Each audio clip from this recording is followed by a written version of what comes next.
오늘 하나님께서 주신 말씀은 에레미야서 18장 1절에서 12절까지 말씀입니다. 에레미야서 18장 1절에서 12절 말씀입니다.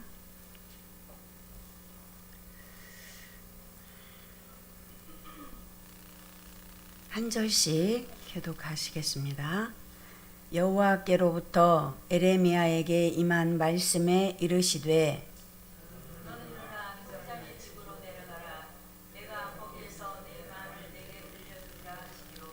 내가 토기장의 집으로 내려가서 본즉 그가 농로로 일을 하는데 진흙으로 만든 그릇이 토기장이의 손에서 터지매 그가 그것으로 자기 의견의 좋은대로 다른 그릇을 만들더라. 그때에 여호와의 말씀이 내게 임하니라 이르시되 여호와의 말씀이니라. 이스라엘 족속과 이 토기장이가 하는 것 같이 내가 능히 너희에게 행하지 못하겠느냐. 이스라엘 족속아 진흙이 토기장이의 손에 있는 것 같이 너희가 그의 손에 있느니라. 내가 어느 민족이나 국가를 뽑거나 부수거나 멸하려 할 때에 만일 내가 말한 그 민족이 그의 악에서 돌이키면 내가 그에게 내리기로 생각하였던 재앙에 대하여 뜻을 돌리키겠고 내가 어느 민족이나 국가를 건설하거나 심으려 할 때에 만일 그들이 나 보기에 악한 것을 행하여 내 목소리를 청송하지 아니하면 내가 그에게 유익하게 하리라고 악한 것에 대하여 뜻을 돌리키고 하리라. 그러므로 이제 너는 유다 사람들과 예루살렘 주민들에게 말하여 이르기를 여호와의 말씀에 보라 내가 너희에게 재앙을 내리며 계책을 세워 너희를 치려하노니 너희는 각기 악한 길에서 돌이키며 너희의 길과 행위를 아름답게 하라 하셨다 하라. 그러나 그들이 말하기를 이는 헛되니 우리는 우리의 계획대로 행하며 우리는 각기 악한 마음이 완악한 대로 행하리라 하느니라. 아멘. 오늘 하나님께서 저와 여러분에게 주신 말씀 에레미야서 18장 1절에서 12절 말씀으로 하나님의 절대 주권이라는 제목으로 말씀을 선포하겠습니다. 에레미야 선지자가 활동한 시기는 아수르가 멸망하기 시작한 BC 627년부터 시작을 해서 유다가 바벨론에게 멸망한 BC 587년 그리고 그 이후 멸망한 이후 10년까지 전체적으로 대략 40년 동안 예언 활동을 하였습니다. 근데 그 시기는 격동의 시기였어요. 그래서 이 남유다는 주변 강대국들의 그 세력 판도에 의해서 나라의 운명이 이렇게 좌우되는 그런 정도로 아주 나약했고 그리고 또 재앙이 그치지 않았습니다. 그러한 조국의 멸망을 예언하는 것이 눈물의 선지자 에레미야 선지자의 사명이었습니다.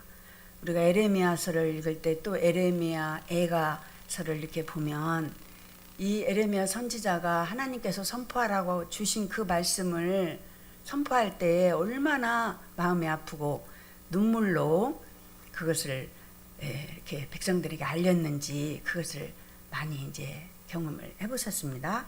그래서 늘 에레미야 선지자는 눈물로 이렇게 했기 때문에 우리가 지금까지도 눈물의 선지자 이렇게 에레미야 선지자를 기억하고 있습니다. 에레미야서 16장에 보면 하나님께서 에레미야 선지자에게 세 가지의 그 행위 예언을 명령하셨습니다. 첫째, 너는 결혼을 하지 말아라.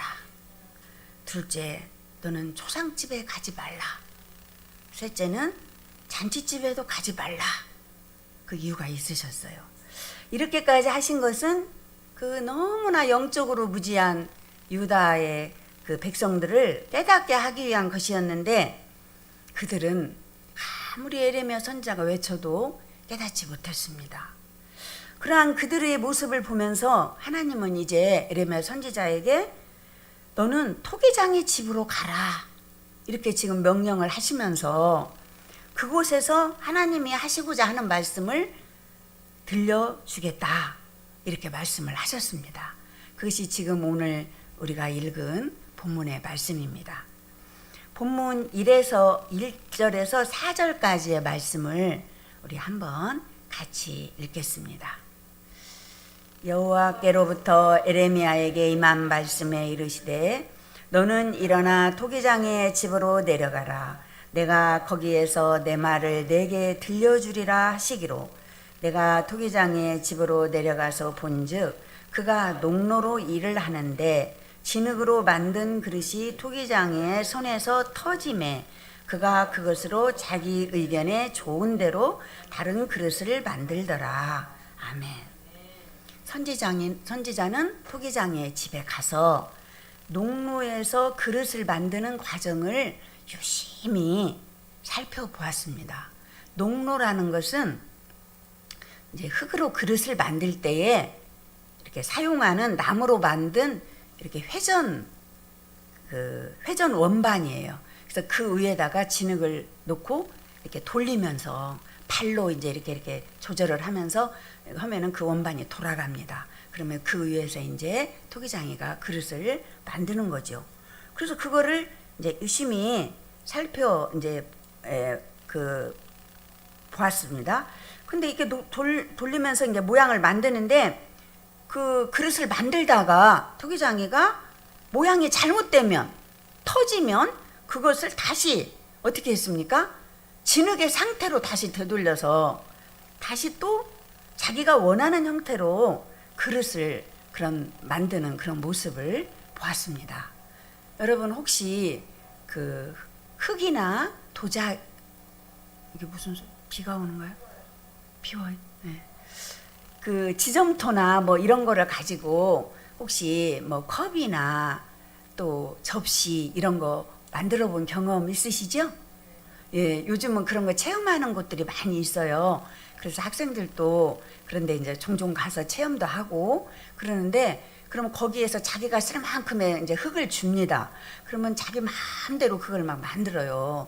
뭐 필통 꽂이도 뭐 펜 꽂이도 만들고 또 뭐 컵도 만들다가 다시 또 막 이렇게 제대로 안 되고 막 그러면 또 다시 주물주물 해가지고 그거를 다시 또 만들고 해서 거기다 이제 자기 이름을 딱 새겨놓고 거기다 맡겨놓고 오면 이제 구워줍니다. 그거를 잘 구워가지고 이제 그 본인들한테 주면 그거를 가지고 사용하면서 굉장히 좋아하고 뿌듯함을 느끼고 그런 이제 경험들을 많이 우리가 했는데, 이제 이렇게 그 만들다가 마음대로 안 되면 막 주물주물 해가지고 다시 또 다른 것을 만듭니다.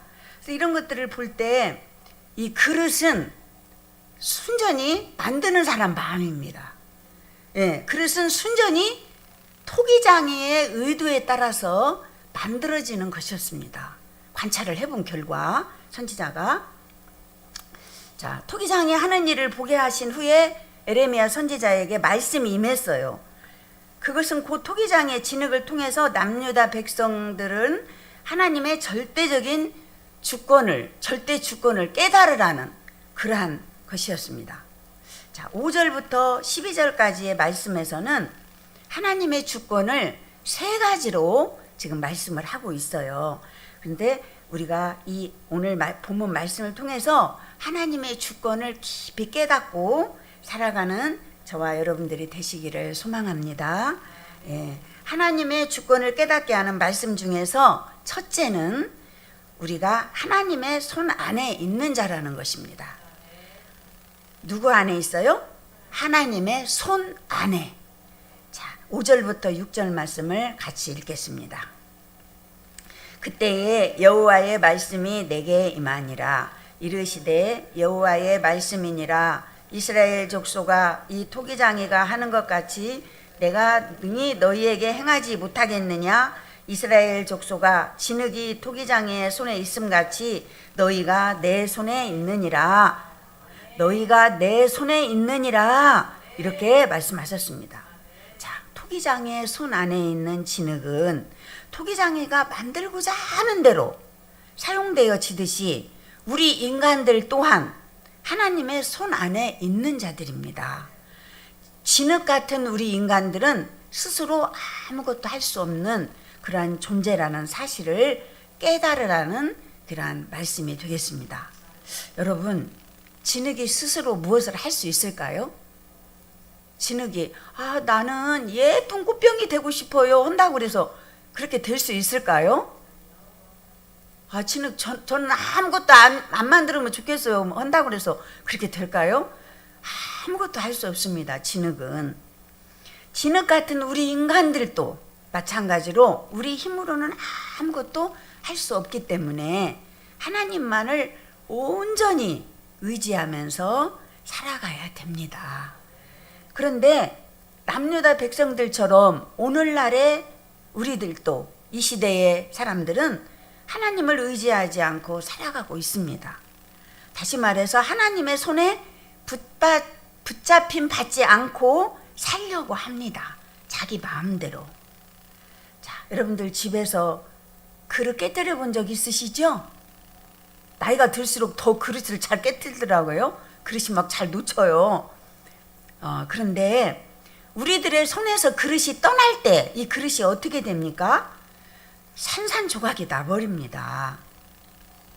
우리 인생도 마찬가지입니다.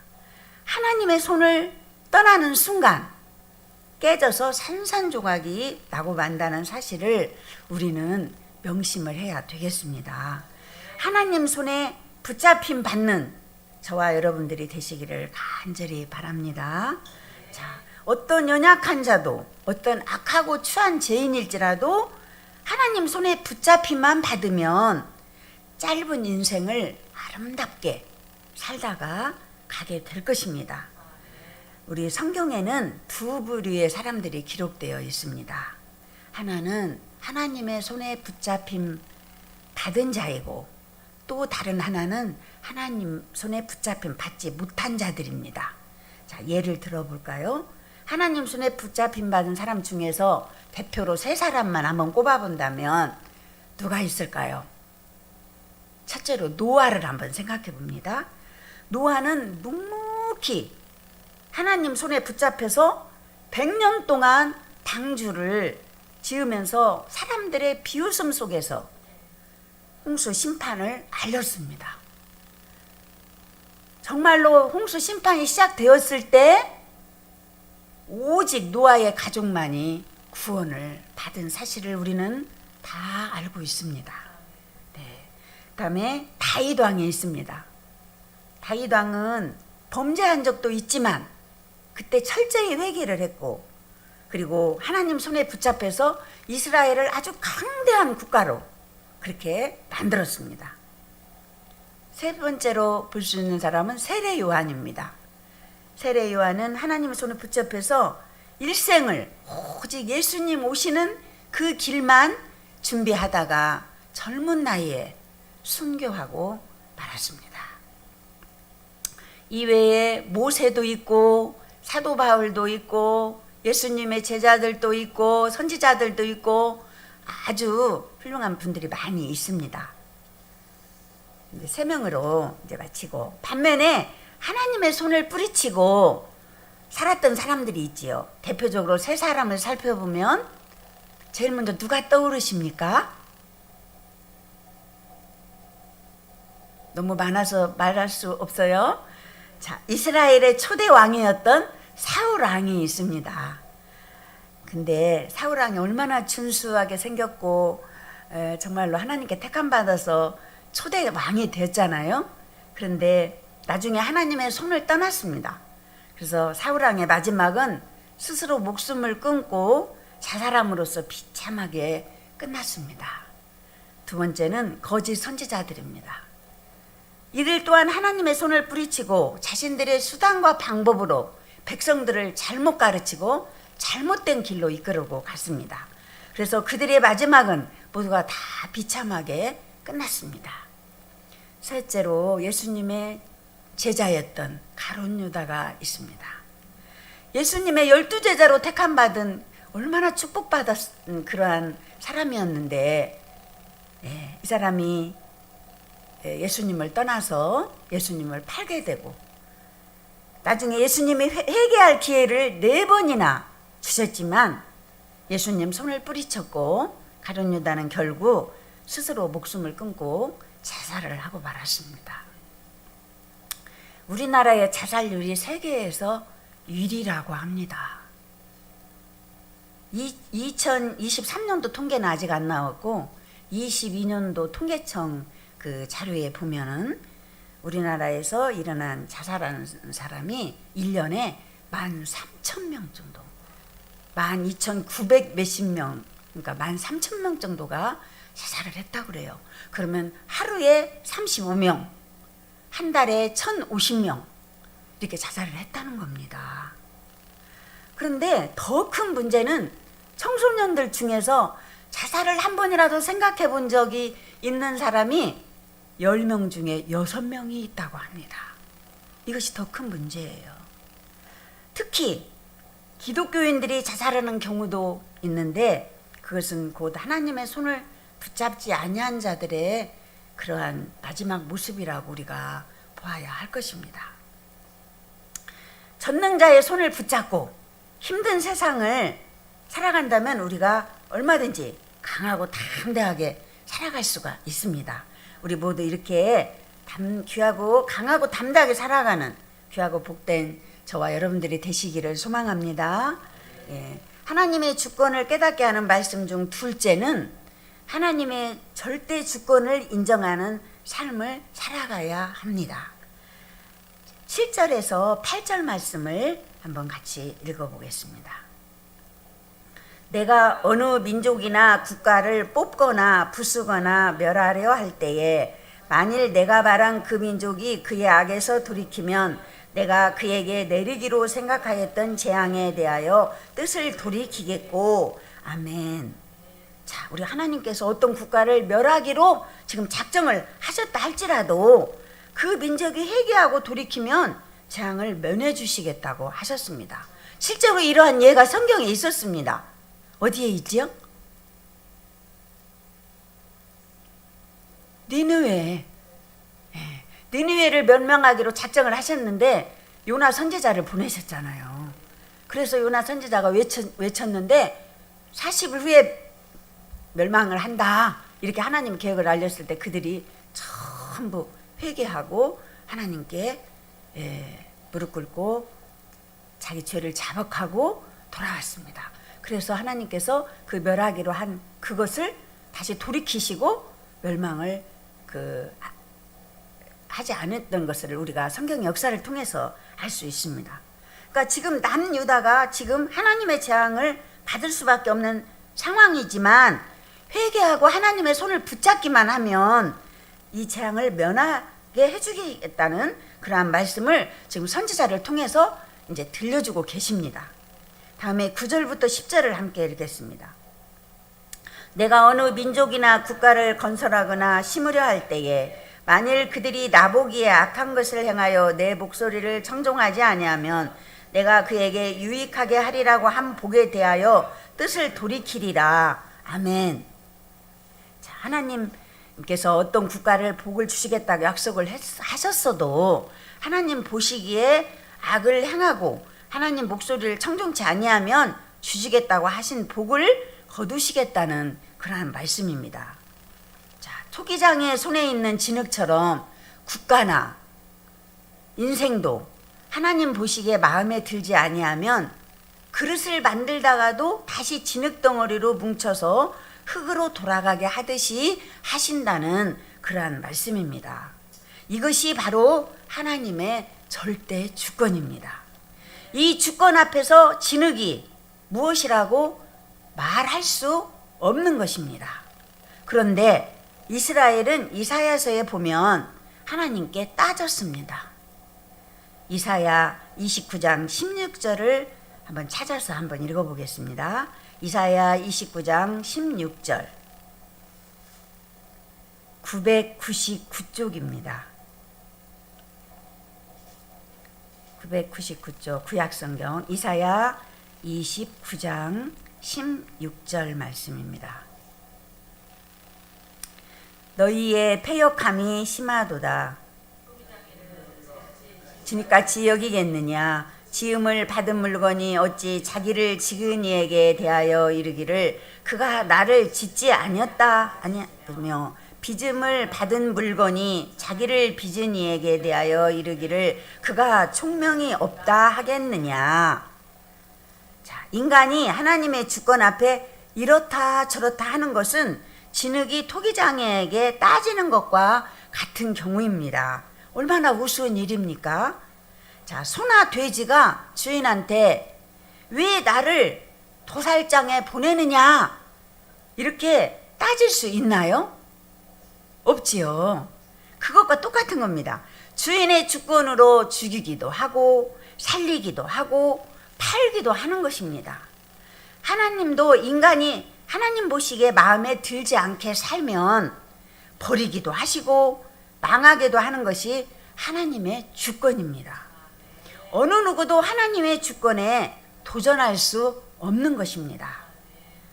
욥기 1장 21절 말씀에 보면 욥이 내가 무태에서 알몸으로 나왔사온즉 또한 알몸이 그리로 돌아가올지라 주신 이도 여호와시요 거두신 이도 여호와시오니 여호와의 이름이 찬송을 받으실지니이다 라고 기록되어 있습니다. 욥은 고난 앞에서도 하나님을 찬송했습니다. 우리 또한 고난 앞에서도 어떻게 해야 될까요? 하나님을 찬송해야 되겠습니다. 우리가 반드시 알아두어야 할 것이 있는데 하나님의 주권에는 하나님의 공의가 반드시 수반되어 행해진다는 겁니다. 하나님께서 그냥 그 공의로운 하나님이시죠. 그래서 이렇게 예를 들어서 하나님이 주권자시지만 그냥 아무렇게나 행하시는 것이 아니라 공의롭게 하나님 보시기에 정말로 훌륭하다, 잘한다 할 때는 그에게 복을 주시고 잘 못한다 할 때 이렇게 재앙을 주신다는 겁니다. 자, 그 하나님의 공의가 곧 하나님 보시기에입니다. 하나님 보시기에 합당한 삶을 산다면 반드시 하나님은 그 사람을 영화롭게 하여 주신다는 것을 믿으시기 바랍니다. 하나님의 주권을 깨닫게 하는 말씀 중에 셋째는 회개하고 돌아오라는 것입니다. 11절에서 12절까지 말씀을 함께 읽겠습니다. 그러므로 이제 너는 유다 사람들과 예루살렘 주민들에게 말하여 이르기를 여호와의 말씀에 보라 내가 너희에게 재앙을 내리며 계책을 세워 너희를 치려하노니 너희는 각기 악한 길에서 돌이키며 너희의 길과 행위를 아름답게 하라 하셨다 하라. 그러나 그들이 말하기를 이는 헛되니 우리는 우리의 계획대로 행하며 우리는 각기 악한 마음이 완악한 대로 행하리라 하느니라. 아멘. 하나님의 주권은 전능자의 주권입니다. 사람을 죽이기도 하시고 살리기도 하는 그러한 주권입니다. 그런데 그 전능자의 주권도 인간이 회개하지 아니하면 어떻게 할 수 없다는 사실을 우리는 명심해야 합니다. 자, 하나님이 회개할 수 있는 기회를 주고 회개의 영을 부어주어도 회개치 아니하는 민족이 바로 이스라엘 민족이었습니다. 그들의 마음이 얼마나 악했는지 12절을 주목해 보시기 바랍니다. 회개하면 재앙을 거두고 행복한 인생을 살도록 해주겠다 이렇게 하셨는데도 그들은 계속 거부합니다. 그들은 악하고 완악한 마음으로 계속해서 살겠다고 하나님께 대들고 있는 겁니다. 여러분, 우리가 죄를 회개할 수 있다는 것은 정말 큰 축복입니다. 그런데 회개하면 마음이 천국으로 변화될 수 있는데도 회개하지를 않습니다. 왜 그럴까요? 악한 세력에 붙잡혀 있기 때문입니다. 남유다가 회개를 할 수 없는 것은 그들이 악한 세력에 잡혀 있었기 때문이었습니다. 하나님은 회개하면 어떻게 해주시겠다고 약속하셨나요? 재앙을 내리지 않고 행복하고 아름다운 인생을 살게 해주겠다 그렇게 하셨습니다. 다시 말해서 회개하면 악한 것들을 모두 다 쫓아내 주시겠다는 것입니다. 그러므로 여기서 우리가 분명히 깨달아야 할 것은 나의 죄의 문제는 내가 자복하고 토해내야 한다는 그러한 사실입니다. 다른 사람이 해줄 수가 없습니다. 하나님은 성령을 보내주셔서 회개하게 하시지만 죄에 대한 고백은 나 스스로가 입을 열어서 해야 되며 진정한 그러한 회개가 된다는 사실을 알아야 되겠습니다. 여러분, 우리는 절대로 남유다 같은 모습이 되어서는 안 되겠습니다.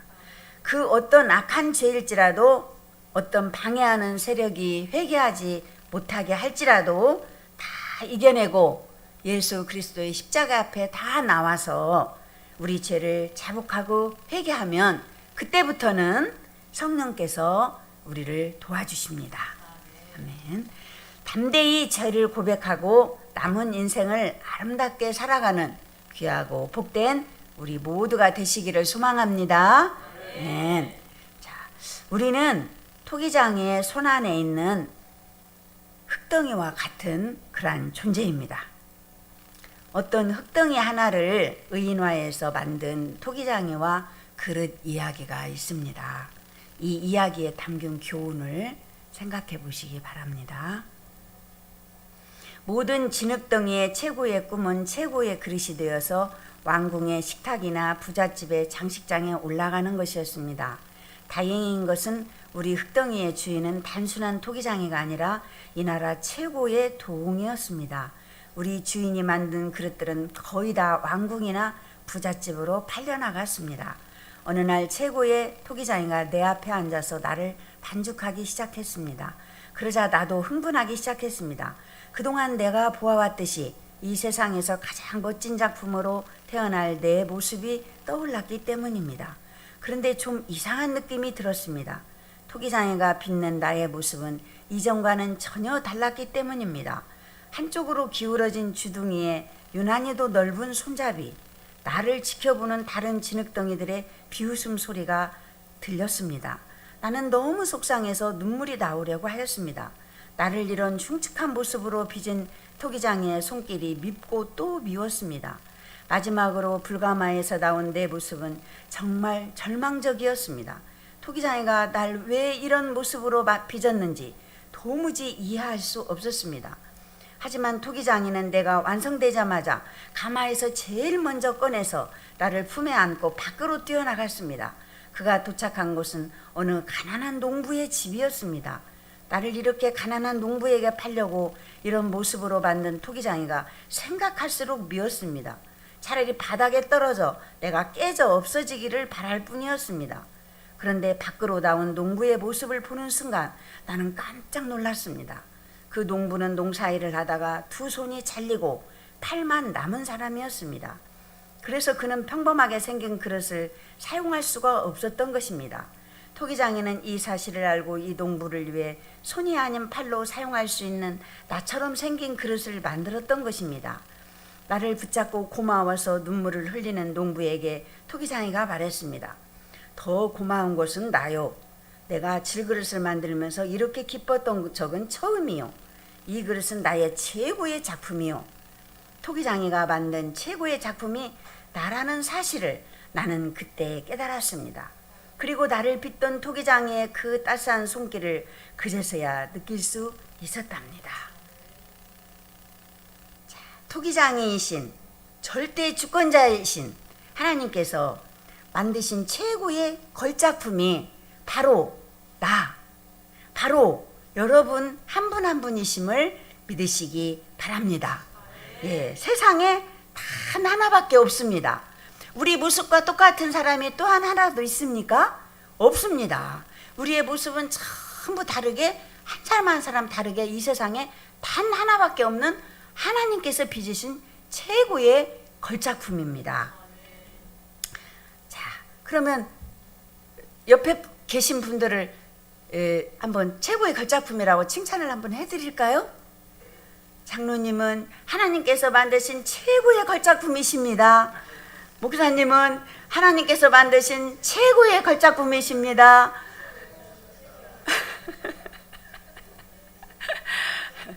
자, 우리는 이렇게 하나님께서 만드신 하나밖에 없는 최고의 걸작품이라는 그러한 자긍심과 자부심 이런 것들을 가지고 이 세상에서 당당하게 우리 모든 것들을 뽐내면서 살아야겠습니다. 예. 자, 오늘 본문 말씀을 정리해 보겠습니다. 1절에서 4절 말씀까지는 모든 것은 전적으로 토기장의 생각에 달려있고 최고의 작품을 만든다는 그러한 말씀이고, 5절에서 12절까지의 말씀은 하나님의 절대 주권을 깨닫게 하는 말씀으로 진흙과 같은 우리는 토기장이 되신 하나님의 손 안에 있으니 하나님의 절대 주권을 인정하는 삶을 살아야 하고, 또 회개하고 돌아와서 하나님께 붙잡힘 받고 살아야 하며, 하나님 뜻에 합당하면 우리가 귀하게 쓰임 받고 합당치 않으면 버림받는다는 것을 말씀하고 있습니다. 사랑하는 사랑의 교회 가족 여러분, 우리 하나님은 세상에서 가장 완벽한 토기장이십니다. 우리의 삶이 이해되지 않고 받아들일 수 없는 부분이 있다 할지라도 우리의 생사화복이 하나님 손에 달려있다는 것을 믿고 우리의 인생 전체를 그분께 맡기시기 바랍니다. 그렇게 할 때 나라는 진흙을 통해서 세상에 하나밖에 없는 아름다운 작품을 만드실 것입니다. 지금 작품이 완성되었나요?